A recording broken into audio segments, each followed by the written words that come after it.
श्री स्वामी समर्थ. आज तुमच्यासाठी आम्ही लापशीची परिसादी करणार आहोत. तर चला आपण सुरुवात करूया लापशीला. त्याच्यासाठी साहित्य आहे: 1 वाटी दलिया, खोबरं, गूळ, किसमिस, काजू, बदाम, 2 ते 3 इलायची. कुकर घ्यायचं, कुकरमध्ये तूप टाकायचं आणि दळ्या टाकून मस्त लालपैकी हलवून घ्यायचं. लालपैकी झाल्यानंतर त्याच्यामध्ये 1 गिलास पाणी वतायचं. पाणी वतून मग थोडीशी उकळी आली की लगेच त्याला कुकरचं झाकण लावून द्यायचं. आमची अशाच रेसिपी चालू राहतील. तुम्ही आम्हाला सपोर्ट करा. सासूनाच्या अशा छान छान गोड पदार्थ वगैरे आणि सर्व तुमच्या आशीर्वादानं आम्ही पुढे जाऊ असा आशीर्वाद द्या. सबस्क्राईब करा आणि तुमचे आशीर्वाद द्या. आता कुकरचं झाकण खोलूया. दळ्या शिजले की नाही पाहूया.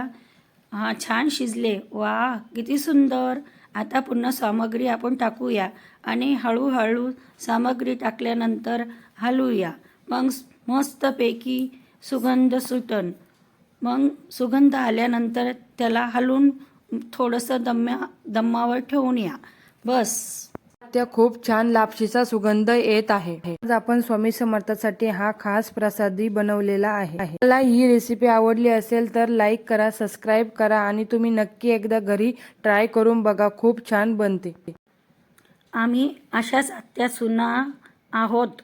आम्ही अशाच प्रकारच्या रेसिपी बनवणार आहोत. तुम्ही पण आम्हाला सबस्क्राईब करा आणि चांगले पदार्थ तुम्ही पण बनवून. सबस्क्राईब नाही आत्या, सपोर्ट करा आणि सबस्क्राईब करा. अगं तेच ग, असं बोलल्याने तू पण तर बोलतच आहे. आपली लापशी सर्व करून झालेली आहे प्लेटमध्ये. बघा किती छान दिसत आहे लापशी. आता हा लापशीचा प्रसाद आपण स्वामी समर्थाला धरूया आत्या. दूत चिंतन श्री गुरुदेव दत्त. श्री स्वामी समर्थ महाराज की जय.